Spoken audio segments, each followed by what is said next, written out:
Bien, ya estamos en la audiencia del día de hoy. Nos acompaña Homero González, dirigente político, y con él vamos a conversar de muchos temas interesantes en el día de hoy. Buenas tardes, bienvenido al Tribunal de la Tarde. Gracias a ustedes y a su público, feliz tarde, esperando ya, ¿verdad?, terminando ya este día, ver qué cosas positivas llevamos a la ciudadanía. Así Y es. aquí estamos. Bueno, Mero, quisiéramos iniciar, ¿verdad? A propósito de algunos acontecimientos políticos en estos momentos están siendo tendencias a propósito de la posible reelección del actual presidente de la República, luego de una también posible reforma a la Constitución. Hemos estado viendo algunos partidos que han estado presentando diferentes firmas, que algunos se han estado comprometiendo, ¿verdad?, para el llamado respeto a la Constitución ante todos estos acontecimientos que he estado viendo de posibles intentos de esta modificación. ¿Qué te parece? Pues fíjate, yo más que hablar de un presente, me gustaría irme a unas cuantas décadas atrás, cuando el doctor Balaguer era presidente y dentro de la Constitución se permitía la reelección, pues en la acera del frente siempre veíamos a un PLD y a un PRD motivando movilizaciones sociales pidiendo que el tema de la reelección tuviese tope y fuese incluido en la Constitución la figura de la no reelección. Décadas después, pues simplemente vemos como un panorama y como unos ideales simplemente han cambiado. El doctor Balaguer, para aquel entonces, se presentaba nuevamente porque se lo permitía la Constitución. En la única oportunidad que no se le permitió fue una modificación que se hizo en el 94. Se le acortó el mandato exclusivamente al doctor Balaguer y fue justamente en el 96 que en una segunda vuelta pasó a apoyar al PLD y al candidato presidencial de aquel entonces, Leonel Fernández. Excelente. Mencionas que se le acortó en ese momento exclusivamente al doctor Balaguer, claro, ese periodo. Y precisamente en ese sentido, muchos PLDistas se han manifestado que ese transitorio en la Constitución pues hace mella al presidente porque solamente se le aplica a él. ¿Estarías en este caso haciendo el símil de que es, aunque son situaciones diferentes, serían situaciones que afectan exclusivamente a una persona? Me llama poderosamente la atención porque la modificación última fue el producto de una negociación a lo interno del comité político del PLD. Y antes de que la pieza llegase al Congreso, se supone que ya había existido un visto bueno entre las partes a lo interno del comité político del PLD, que de por sí hay unas firmas, hay un contrato, un convenio que se hizo primeramente y luego se llevó a lo que fue el Congreso Nacional y pasaron entonces a lo que fue la modificación constitucional.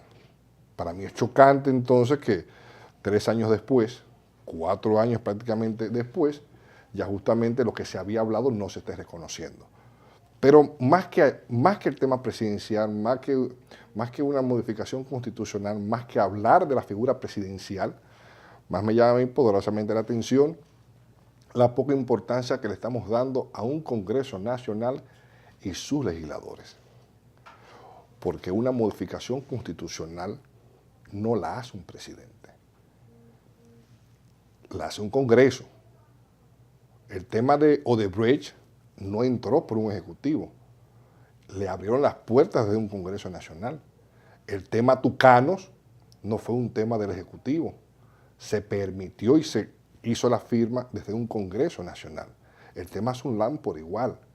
Lamentablemente seguimos siendo un país presidencialista donde únicamente le damos importancia a la figura presidencial.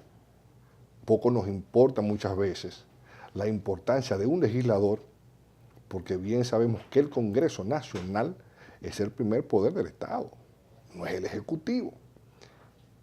Un Congreso Nacional responsable es quien le dice a un Ejecutivo, esto se hace y esto no, esto se aprueba y esto no. Entonces, cosas están pasando, pero más que irme al tema de la modificación constitucional, me llama más poderosamente la atención el tema del Congreso Nacional.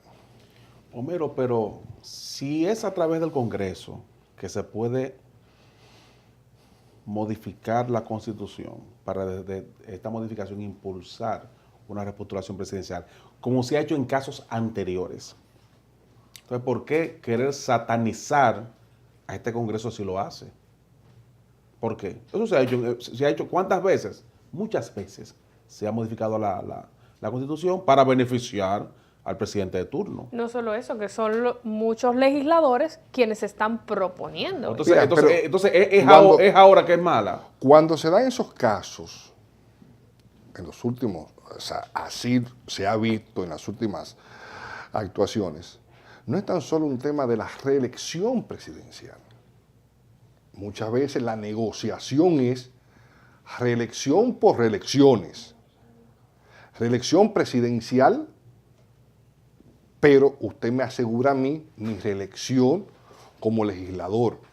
Entonces, ¿qué produce esto? Pues simplemente un estancamiento político a todos los niveles. Pero, y lo debo decir abiertamente, más me importa una nueva generación de políticos que no se le ha dado oportunidad alguna, con mejor capacidad, muchas veces hasta con mejor talento, con mayor disposición de cambiar las cosas acorde a los nuevos tiempos. Y cuando se dan estos casos, el sistema político se estanca, porque si se pasa la reelección y es aprobada y se concreta, por igual estuviésemos un estancamiento en el Congreso Nacional, volviendo a tener los mismos legisladores que hemos tenido en los últimos 20 años, 24 años. Y una gran crítica que por igual tengo, nos llenamos de decir que somos un país con grandes potenciales, pero simplemente no le damos la oportunidad. Hay provincias que tienen legisladores con más de 20 años en el Congreso Nacional. ¿Y es que acaso esa provincia no ha parido un joven o una joven con capacidad, con destreza, con ese ánimo de querer motivar grandes cambios? Sí. La Junta Central Electoral, al querer estar bien con Dios, pero no mal con el diablo, decidió tomar una decisión intermedia respecto al voto de arrastre y decidió que algunas provincias se mantenga la posición anterior, sin embargo, ya en las demás que sí se establezca como lo indica a partir de nuestra Constitución. ¿A ti qué te parece este tema y si eres partidario de que se mantenga el voto de arrastre? Yo respeto la resolución de la Junta. Así espero que la Junta sepa respetar mi posición. Para mí es una gran irresponsabilidad la forma como se ha manejado. Todavía yo no le encuentro explicación a que a 26 provincias se le quite el arrastre y se permanezca entonces en 6. O sea, no encuentro la fórmula. O Tobaca o Totoro. O sea, todavía, y lo leo y busco la resolución y vuelvo y la leo y realmente no la entiendo o no la he llegado a comprender todavía. Tenemos que ir a una pausa, pero cuando regresemos quisiera profundizar en este tema del arrastre y cómo si se lograra mediante mecanismos pertinentes, hay que ver si es posible que se elimine de manera total en todas las provincias a nivel nacional. ¿Qué significaría esto para el electorado y para sus electores?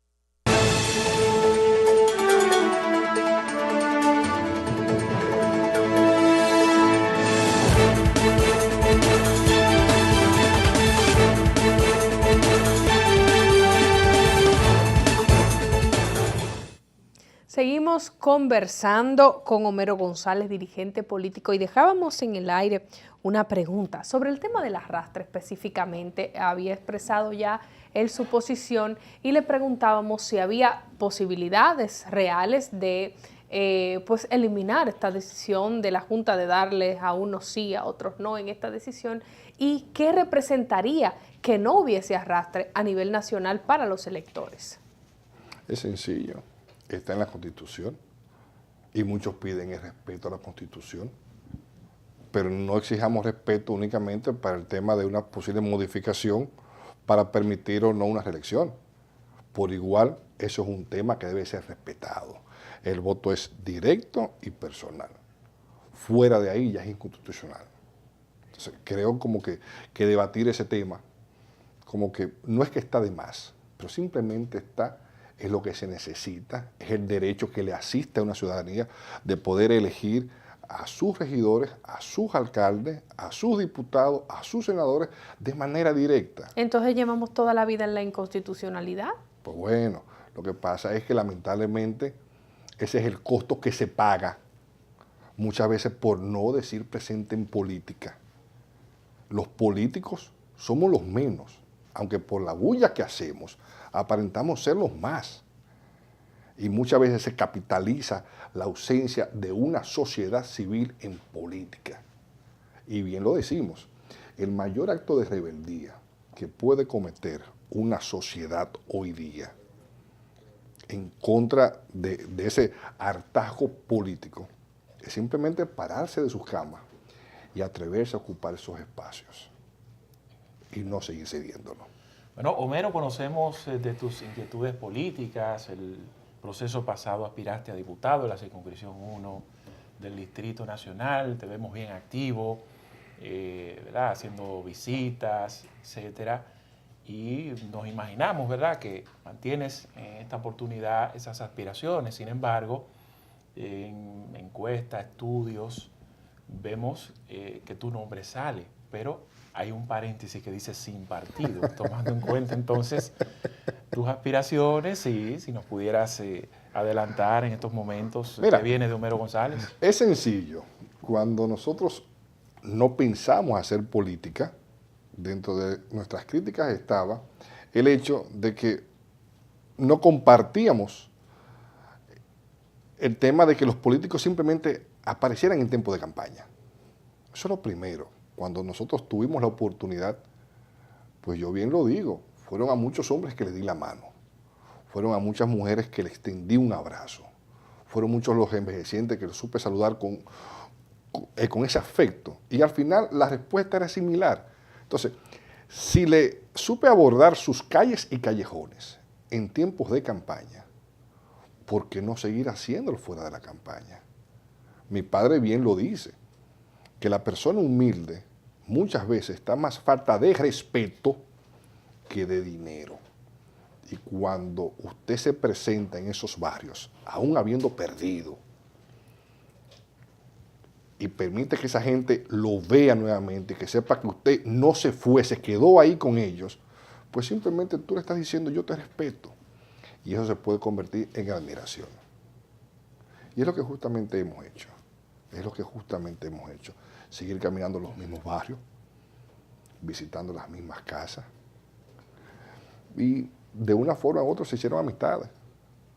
Se hicieron amistades y eso yo le doy valor. Muy bien. Y en esta oportunidad, Homero, como ¿verdad?, caso de mantener esas aspiraciones, tendrá que ser por un partido. Ante tu renuncia hace un tiempo del Partido Reformista, entonces, ¿a través de qué boleta podríamos verte en este periodo?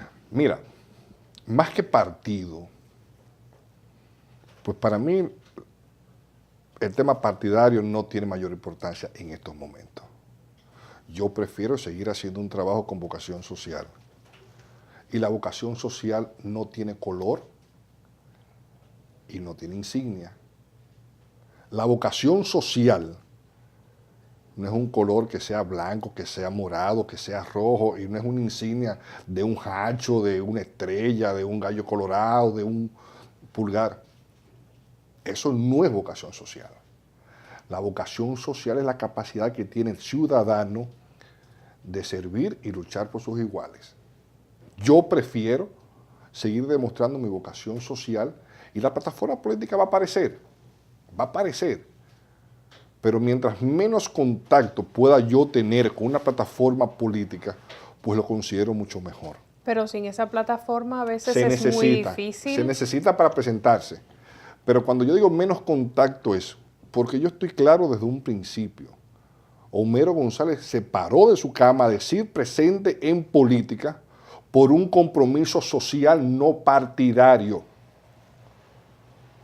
Por un compromiso social no partidario. Y me extraña, y es verdad, muchas personas te preguntan, ¿por cuál partido?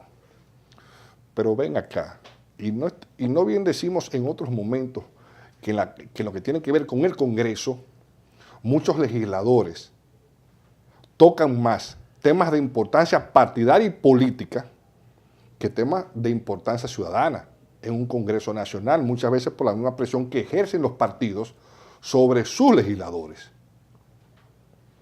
Y ese no es el caso de nosotros, y es lo que simplemente queremos romper, y es un paradigma que sí estamos con la voluntad de romper. Sí, pero la única manera de usted llevar a la realidad ese trabajo social es a través, por ejemplo, de una diputación. Porque el trabajo social es importante, pero es esa misma gente que quieren verlo usted representándolo en el Congreso. Fíjate lo que pasa. Bien decimos, y hay una crítica que sí tenemos, y es que muchos pasados candidatos y muchos futuros candidatos reposan parte de su éxito en la grandeza del partido, mas no así en su verdadero compromiso social. Muchos pasados aspirantes y muchos futuros aspirantes reposan parte de su éxito en la grandeza del partido, mas no así en su compromiso social. ¿Y por qué decimos eso? Si usted realmente tiene vocación de servicio y tiene un compromiso social, ¿por qué simplemente se me aparece en tiempo de campaña?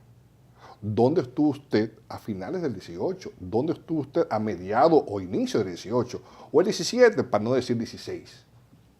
Entonces, por eso mismo, la fortaleza que estamos buscando, la queremos buscar personal, por trabajo, por respeto, por admiración. Y luego ya al final, sí, porque se necesita una plataforma política para podernos presentar, eso va a llegar. Y están ahí. O sea, esa no es la gran preocupación. ¿Qué le dice la gente? Porque en recorridos que he realizado en diferentes barrios de la capital, noto un sentimiento de pesadumbre. Y le dicen a los políticos, a muchos políticos, no queremos hablar con nadie que venga a hablarnos de ningún partido, porque vienen en la campaña y luego no aparecen más. ¿Qué te dice a ti la gente? ¿Y qué respuesta tú les das cuando te comentan algo así? Bueno, a mí en lo personal con el tema partidario me dicen poca cosa. Porque yo al entrar en los barrios... A los políticos en general se le dicen esto. Es que hay un punto que si tú eres reincidente en el barrio y vas hoy, vas el miércoles, y vas el próximo domingo, y vas la semana que viene, y vas a los 15 días y participas en sus actividades de ellos mismos, va a llegar un punto en que no te van a ver como político. Y cuando te levanten la mano, no va a ser para pedirte, va a ser para saludarte. Entonces, hay barrios que uno, o me meto en la mañana, a 7 de la mañana, y me tomo un café en alguna casa sin avisar, o paso al mediodía, camino para mi casa, me meto por un callejón, lo atravieso, me están esperando del otro lado, pero me paro al mediodía, pruebo una habichuela, pruebo un sazón, y en la noche por igual. O sea, los temas políticos conmigo no se tratan. Y creo, y se lo agradezco, porque yo por igual no le toco temas políticos. Le toco temas ciudadanos, qué hace falta, cómo van las cosas, cómo se está manejando el presidente de la Junta de Vecinos, qué tanto se está yendo la luz, cómo va el tema de las recogidas, cómo está el tema de las enfermedades, los niños, la seguridad. Son temas que se hablan, pero la parte política prefiero mantener a un lado, aunque es una forma de hacer política por igual, pero no la tradicional. Bueno, solo nos resta agradecer a Homero González su presencia, así pues poder conocer, igual que nuestra teleaudiencia, su visión acerca de todos estos acontecimientos políticos y sociales, y el cual deseamos éxitos y esperamos, Vianey y Susi, escuchar unas buenas informaciones en las próximas horas, ¿verdad? Así es, Sí, que que ya haya un Homero- anuncio formal. Que Homero, ¿verdad?, ya diga, ¿verdad? ¿Por cuál- dónde es que va? Por cuál organización política él va a aspirar, porque la necesita. Pero bien lo decimos, que nosotros no somos el cambio, pero sí seremos parte del cambio en la medida que podamos motivar a mucha juventud, a sus hijos, a que digan presente en política, a que manejen ellos el relevo que hoy día se exige, con la participación de una nueva juventud en política y que definan ellos el norte que quieren llevar con el país. Bueno, agradecemos la presencia de Homero González en nuestro espacio. Ahora nos toca ir a publicidad. Cuando retornemos, Cristian Rojas con las informaciones deportivas al día. Julio Ernesto, está caliente en los playoffs de la NBA, están muy calientes. Sí mismo, y sobre Y- todo y- este y- acontecimiento de Guerrero Junior. Y Vladimir Guerrero Jr. ya dio dos fuetazos ayer, hermano. Parece que el hombre arrancó. Pero esto lo va a decir Cristian Rojas. ¿Quién dijo presión? Vamos a la pausa.